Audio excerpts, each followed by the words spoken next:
No comment. Carolyn Roberts. Ann Duncan. Here. Dr. Marshall. Mr. Martin. Mr. Meyer. Ms. Pappas.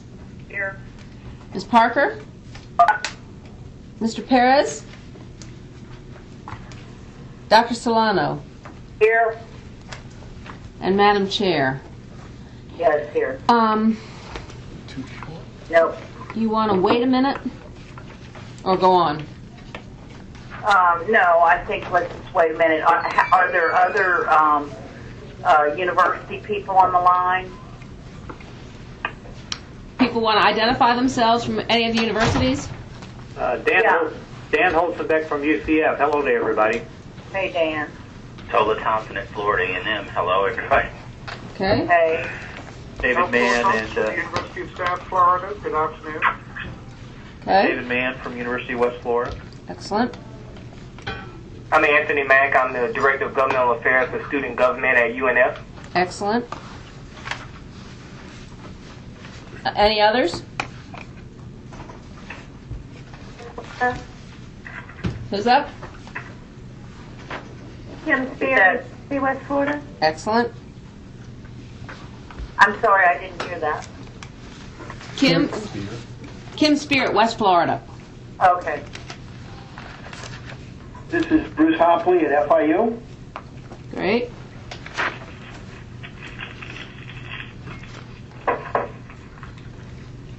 They're just talking, I'll take minutes. Well, I guess we can get started, even though we don't have a quorum. It's just a discussion committee, Madam Chair. That's true. Okay, well, let's get busy. What we're going to do today is just listen to some initiatives that are being recommended that we put in our legislative package. And so I would like for us to kind of go through those as quickly and succinctly as we possibly can. If we have people who want to comment on them, please let us know and keep your comments as short and substantive as you can. Okay? You want to go ahead, Governor Parker, and talk to us about the things that are coming from the Facilities Committee? Actually, she had a conference. She's not on. I'm sorry. Let's go on to Rick Maxey. Let me see if Tico Perez has joined us. He was going to bring the report from the Facilities Committee. Oh, he was. Is Ava not going to be on? No, but Tico did say he would, and I don't hear him piping up, so I'll let Rick go ahead and do that.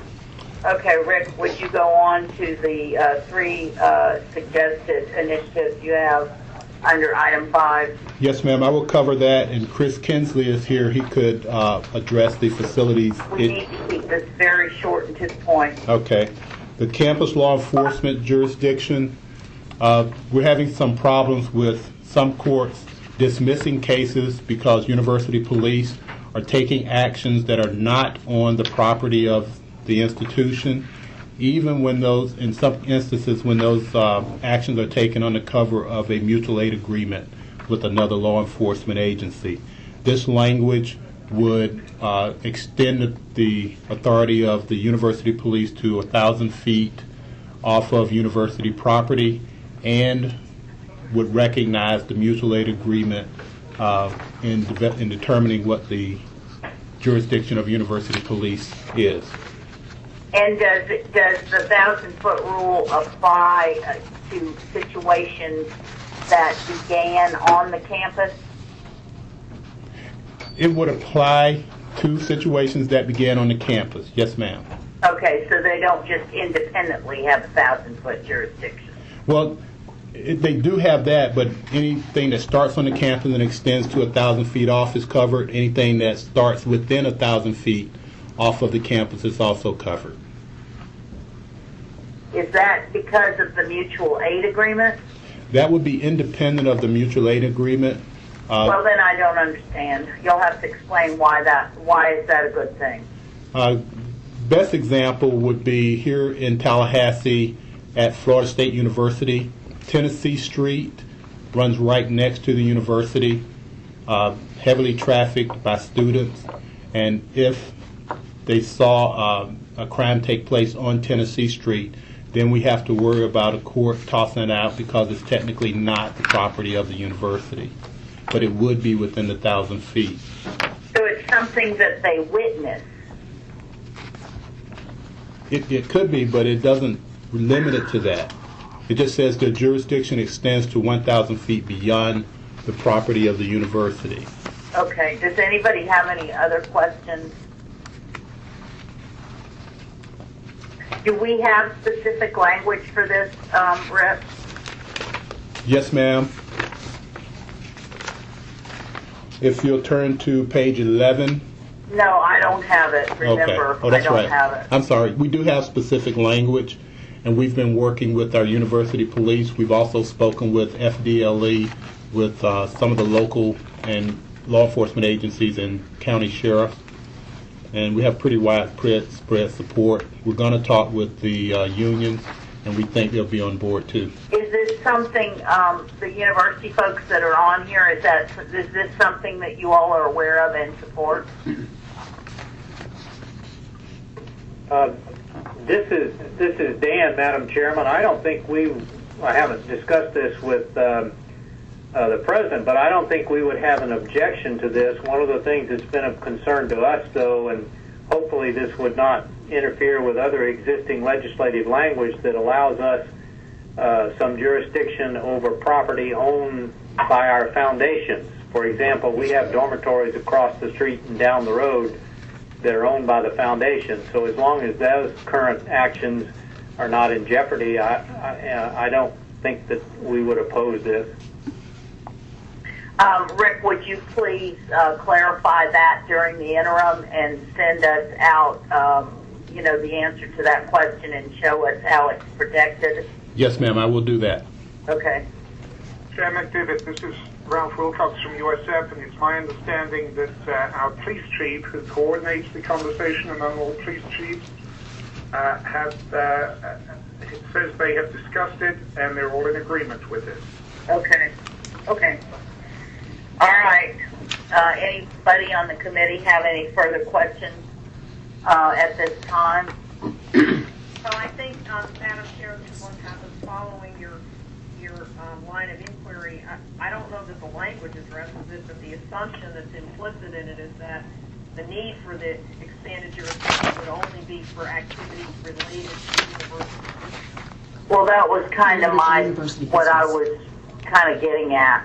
And I think that's been the intent. It sounds like this is under which this has been pursued. But if there is a need to look at that a little more closely, Rick, Yeah, let's take a look at that carefully, Rick, because we could go down the road and then all of a sudden people start thinking we have independent jurisdiction to investigate things and all sorts of things, and that's what I was trying to get at. I will do that, ma'am. Pardon me? I will do that. Okay. All right, are we ready to move on to travel reimbursement? Yes, ma'am. Sorry, I'm late. Okay, we'll come back. We skipped that item 4. We'll come back to it. Okay, when we finish this item 5. Just letting you know I'm here. Okay, go ahead, Rick, with this next one. Travel reimbursement rates. Some of our universities have grants, federal grants, and in those grants, they are allowed to reimburse their employees at the federal reimbursement rate. There's some disagreement with the Auditor General about the statutes allowing that to occur.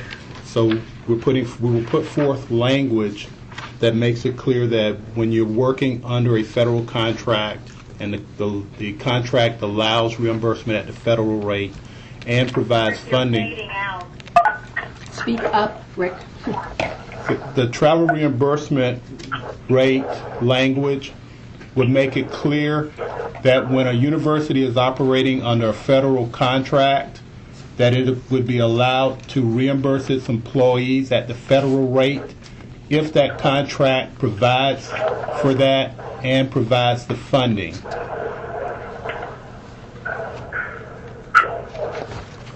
Rick, are you on a cell phone or something?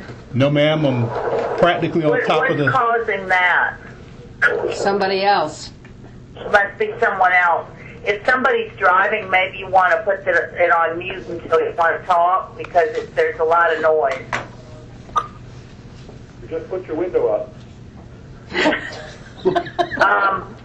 Now, let me just clarify. If they were to reimburse at the federal rate, it means with the use of the federal funds, right? That's correct. Okay. Does anybody have any comment or question about that one?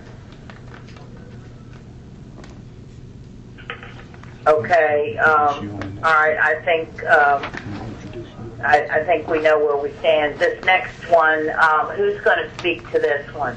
Dr. Lamont will speak to the next issue. Okay. Madam Chair, can you hear me okay? Yes. Okay. Good afternoon. The issue is staff are recommending a revision to a statute on the Leadership Board for Applied Research and Public Service. Very briefly, this entity, acronym LBARPS, was created in 1998, right before the demise of the Board of Regents. It met only once or twice. If you look at the statutory language, parens 1 and then points A, B, C, and D really gives you the charge for the Leadership Board. It's interesting to me that although there is a level of detail here, it's never been entirely clear what the core mission of the Leadership Board was. It was ostensibly, though, to provide advice and counsel to the Board of Regents on issues of research, non-duplication of activities, and applied research and the use of, or the expansion of applied research to undergraduate education, at least. It has a very unusual, I guess, composition in terms of its membership.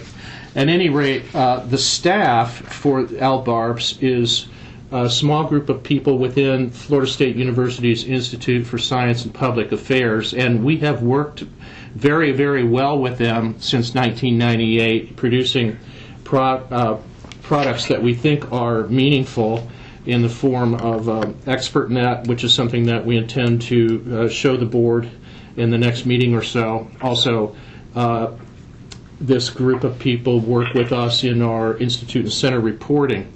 However, the Leadership Board itself seems to be irrelevant, or at least something that the board could take up and create as a subcommittee of its own or external to itself as well. Therefore, we're recommending, the reason we're doing this, Madam Chair, is that in the context of an OPACA study on our institutes and centers, when it was LBARPS was surfaced and the Institute for Science and Public Affairs staff and so on and so forth, the question came up as to, well, why had the Board of Regents, and then it went to the State Board of Education, and then it went to the Board of Governors, but nobody has ever convened it as an operating board, and OPACA wanted to know why. So as we continue to get questions about it, we felt like it was imperative to provide you with a recommendation, at least for you to consider, as to the disposition of it. Yes, but it looks to me from the language that you are recommending that we abolish the board and the reasons for the board's existence, and primarily because it doesn't function that way in reality, and the auditors are suggesting that we need to either convene the board or get rid of it. That is correct. But then in addition to that, you are now using that same infrastructure and recommending that it provide other services to the Board of Governors in connection with our institutes and centers and research and technical assistance. That is correct. Related to economic development. Is that correct? Yes, ma'am. That's correct. All right, and have the two staffs discussed this, and that it's being supported by the Institute at FSU? Yes, as far as we can tell, that it is being supported at FSU. Well, don't say as far as you can tell. Well, I haven't spoken to President Let's Williams. clarify that and let us know before the next meeting. Well, okay. I certainly have spoken to people in the provost's office and the staff of the Institute of Science and Public Affairs. So they do support this? Yes. Okay. All right, does anybody have any questions or clarifications, comments? All right, hearing none, why don't we go back up to item 4, and Governor Perez will give the Facilities Committee report for Governor Parker. Thanks, Madam Chair. And again, sorry I was a little late. It's tied up. Busy season. We met yesterday? Might have been yesterday. By conference call for about 30, 45 minutes and reviewed all of the items that are in your packet and recommend all of them as attached to be in our legislative priorities. Let me go through them quickly. Hopefully everybody chance had to read through. I think the summaries are pretty good that are in the packet. The first one is the Fixed Capital Outlay Project, the PICO, and Challenge Grant Flexibility. The concept here is we've got several universities with Cortellis dollars sitting. As we know, the legislature and the governor have not funded Cortellis for the last 2 years, and yet these institutions have the money sitting in an account waiting to match before they spend it. What this legislation does, what our requested change will do, is authorize the universities to spend the dollars, the donor dollars on Cortellis before receiving the state match without jeopardizing their state match. Currently under the law, if they spend it before it's matched, they'll lose the match. We want them to have the ability to go ahead and spend their donations before the match is made without jeopardizing their ability to get the match later on. Does anybody have any questions or thoughts on that one? I think that's pretty straightforward. So I think it is too, and it should actually stir up some decent construction if we can get that authorization. Yes, yeah.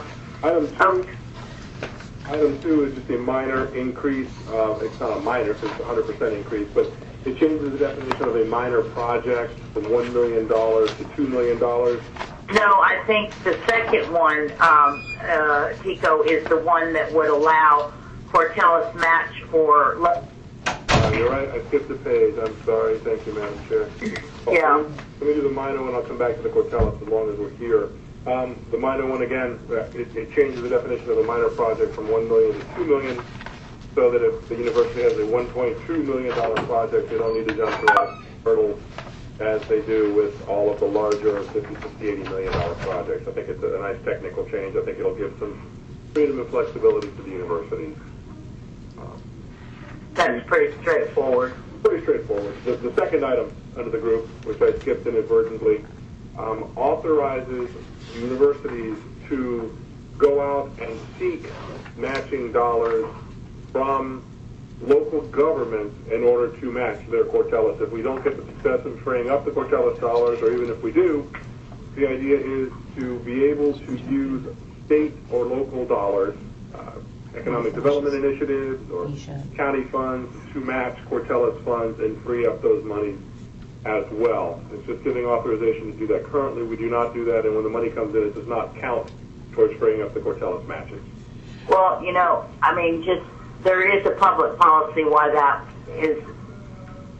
I would think there's a public policy why that's the case. I think we should try to explore that a little bit and understand if this actually really makes sense. I mean, I know it makes sense to people who want to double their dollars, but is it the appropriate way to use government funding? Madam Chair? Yes. Madam Chair, this is Chris. Free up those Cortellis dollars with a different kind of match, if possible, while still preserving the ability to get the state match later on. But if the concept is folks want their money doubled before it is released, no, that's not what this does. Right now, as I understand it, you don't get a Cortellis match for other government dollars. then this does create that flexibility. Yeah. Madam Chair, Madam That's Chair, the part about it that I think we need to make sure we understand. Madam Chair, this is Chris Kinsley. May I speak to this? Yes. Governor Perez, just as a point of clarification, that item was actually tabled by the Facilities Committee, if you'll recall. You're right. I think for some of the same reasons that are being discussed at the moment. Oh, okay. I'm sorry for that. That's all right. Maybe that's why you skipped it. That's probably why I skipped it, but I think it was unintentional but accurate at the time. Okay, good. Thank you. Move on. Okay. I'm sorry, this is Lynn Pappas. I may be going backwards here, but I raised this question with Rick, and he answered my question, but I'm still a little confused. On the Challenge Grant program, I understand we're saying that private sources can be released for spending without there being the state share appropriated. But my question was, what happens, are we talking about those funds being released for only pre-construction activities, and therefore is there some other limitation on expenditure for construction activities without the matching fund having been appropriated? Madam Chair, this is Chris Kinsley. May I speak to that question? Sure. What's contemplated, and we've talked to all the universities on this issue, it's contemplated primarily that they would only spend the private dollars for planning activities. There's a few instances where the universities may wish to go into construction, but in those cases they would have to be able to identify other resources. The debt guidelines would preclude them, the Board of Governors debt guidelines would preclude them from incurring an obligation that they do not have the resources to finish construction. So I believe your concern is, would we end up with a half-constructed facility? That is certainly not possible under this language, and none of the universities, from our discussions, they're very cautious. This is flexibility that we believe they would use very judiciously. Does that answer your question, Governor Pappas? Yeah. Okay. All right. Again, as Chris has pointed out, that was tabled, and we'll take it up at our November board meeting, or our November committee meeting. All right. The next one is the capital improvement fee increase. The fee, the capital improvement trust fund fee has not changed in many years. There is a desire to create some flexibility for the Board of Trustees in conjunction with consultation with the student body president, who is a member of the Board of Trustees, to be able to raise the CITS fee on an annual basis of no more than $2 per year, up to 10% of tuition, to provide the opportunity for students, if they desire, to fund some of their own building and construction. As you know, CITF funds are paid for by students and can be used for student buildings only. And the desire is to authorize Board of Trustees to raise that fee by up to $2 per year, up to 10% of tuition.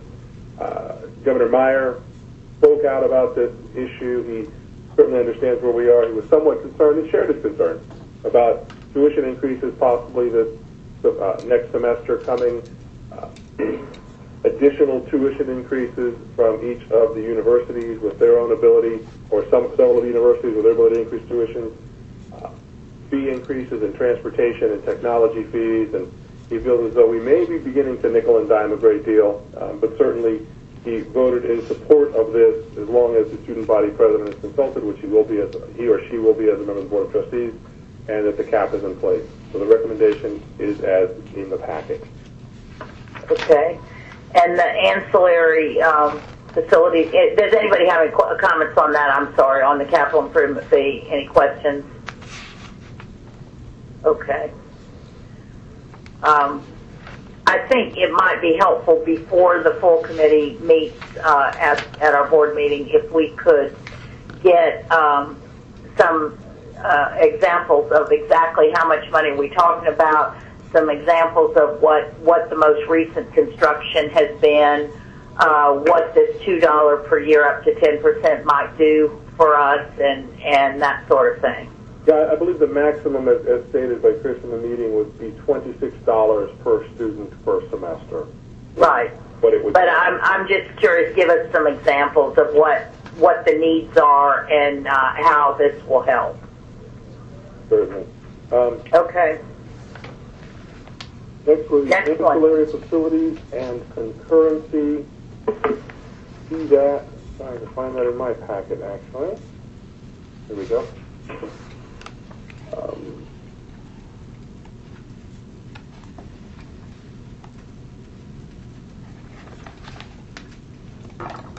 I'm sorry, Chris, do you want to start this process? I'm catching up here. Yeah, I'd be very glad to do that, sir. This change would change the Florida Statute 198.34. It would redirect taxes and fees levied pursuant to that statute from general revenue to the ancillary facilities construction, with a set aside of 2% or $20 million to be paid into concurrency. And the genesis of this issue is to recognize the need for concurrency, which no longer has a funding source, as well as for things such as matching for the Cortellis program, as well as just the general deficit with regards to university facilities needs. Okay, but what is the fee source, the 198.34? What is that source? That source, Madam Chair, is the revenue received from the estate tax received by the state, which right now is nothing until such time as the federal estate tax rolls back to its pre-2005 or 2004 numbers. In 2011, as you know, the estate tax federally rolls back to 50 or 55%. At that point in time, there should be some cash flow to the state. When that occurs, I think we are one of many trying to get in line to find a dedicated use for those proceeds. Okay. Anybody have any questions or comments on that one? Hearing none, why don't we go on to TICO acceleration? And finally, this is just fairly straightforward. Right now, universities can't enter into contracts for projects that are approved by the legislature until the Commissioner of Ed authorizes encumbrance of those funds in writing.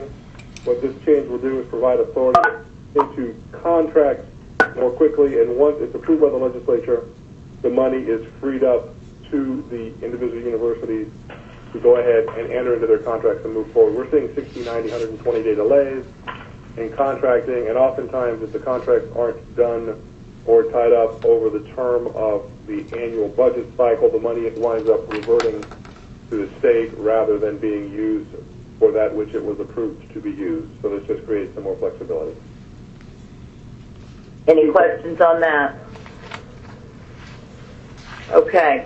Why don't we move on then to this legislative priorities discussion? I'll be happy to just give you an overview, and Rick, you can pipe in, and anybody else on the line from the schools.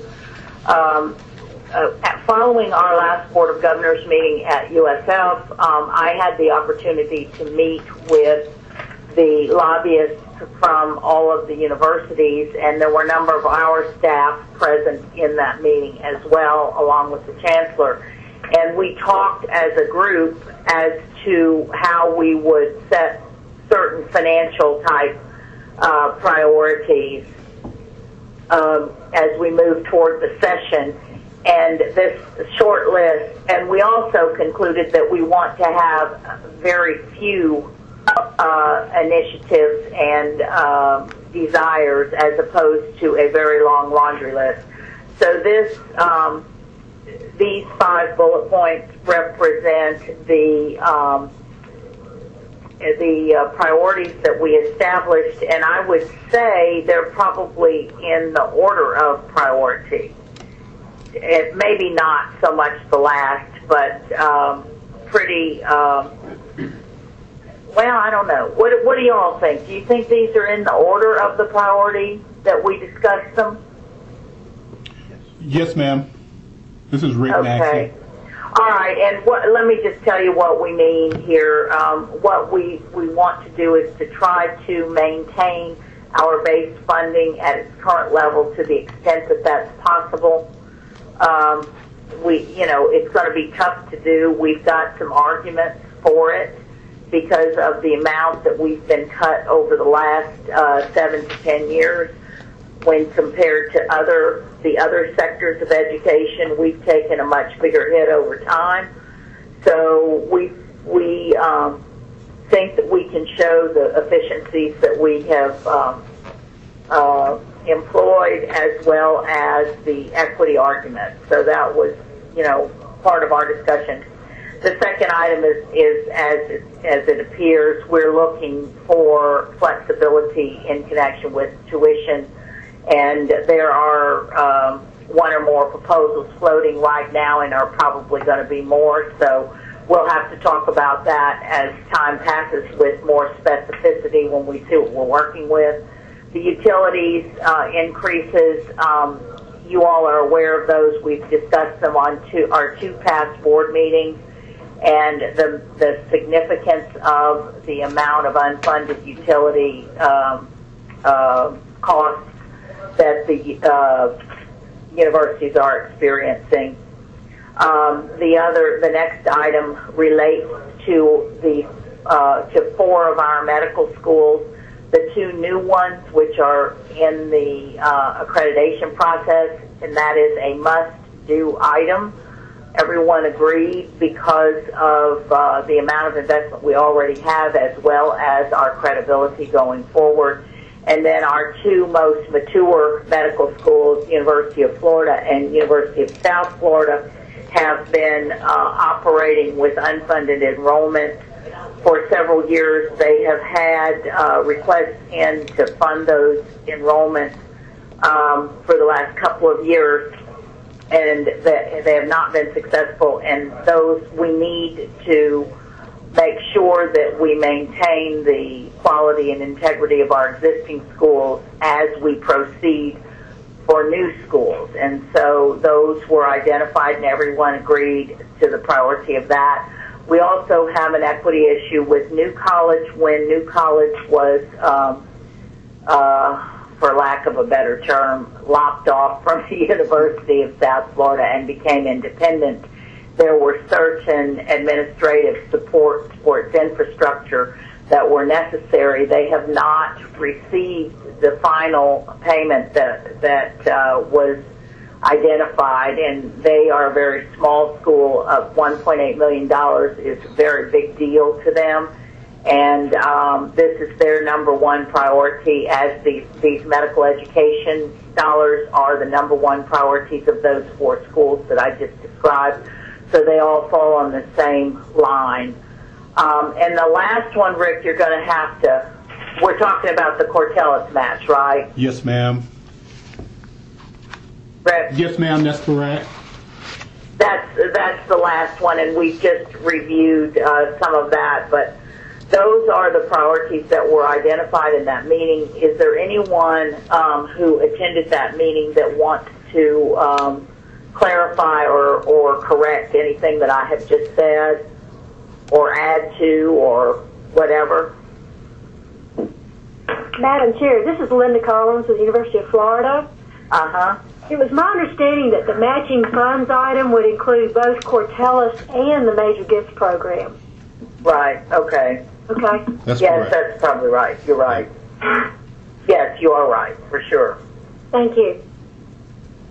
Thank you. Anybody else? Madam Chair, this is Judy Solano. I know this is not a good year to be talking about salaries as one of the key bullet points, but we did at the August workshop and meeting, several people spoke that one of the key priorities of the Board of Governors this year was going to be salary and support dollars. I'm wondering if that's embedded within one of Yes, it is. It is, because we have our LBR is a separate item. these were things that we were just calling out as things that we have to do if we can't get everything we want. Okay, thank you. Yes, because we already have identified our initiatives there, the talent retention and exodus being one of the major ones. Great, thank you. Yeah, we did talk about that, no question. Thank you for bringing it up. Anything else? Okay.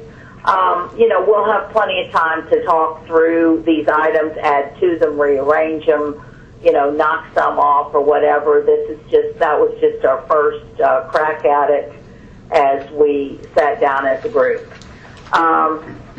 Now, before I call this to a conclusion, are there other things that people would like to talk about here? So that if we need to get more information together, we'll be in a position to discuss it further at the next meeting. I can't believe y'all are so quiet. Come on. Nothing? Chairman McDavid, if we can get the legislative priorities you set forth, we will build a statue for you. Who said that? Tico. Oh, Tico, come on. Well, anyway, I appreciate that. I'm not into statutes, so I hope that doesn't mean we're not going to get it. Although I made a bet with myself last night over the World Series and the election, so I hope I win it. I hope I win the bet. Anyway, okay, I appreciate on that. I'm sorry? I hope you weren't betting against the Rays. Well, I didn't bet against the Rays. I said the predictability of who would win the election was determined by who won the World Series. All right. Okay. Anyway, there are a few items that we just discussed that we need additional information. So staff, you all will be in a position to do that, right? That's correct, ma'am. And you'll get that out within the next week so that we have it well in advance of our meeting. Yes, ma'am. Okay, and then at our meeting, we will go through this again. If there are any other thoughts or if people have other ideas of things that we should be discussing in that meeting, would you please get in touch with Rick or me, and we'll get them on the agenda.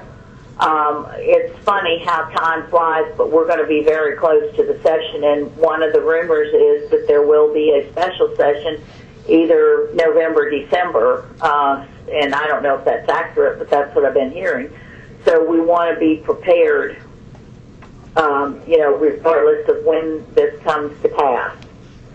So I encourage everybody to keep their ear to the ground and let me know, or Rick, of anything else you'd like us to take into account. I appreciate your participation. I think that we've tested out these phone calls. And I know for this committee, this phone call was necessary. For the other committees, what I would like to see happen in the future, because I think it's very awkward to do a lot of those substantive committees on the phone, is that the first discussions of items should take place, for example, at this upcoming board meeting, so that the action can be taken at the committee meeting at the following board meeting. And only would you need a telephone conversation if you were going to have to clarify something or get back together to talk about some information. Doesn't that sound better than trying to do all these things on the phone? Absolutely. Okay, Mikey, are you clear on that? I'm listening. Well, I know, but is that clear Yes. what we're trying to accomplish here? Yes. Okay, Yes. I mean, I think a committee like this has more ability to do something on the phone, but some of these things, particularly with respect to the academic programs, I think that's difficult. The committee would probably like to see them provide the information, and so let's see if we can work that out. It may not always be possible because of timing and workload and such, but we'll give it a whirl. So thank you all very much for participating, and we'll see you in November. Thanks. Thank you. Bye-bye.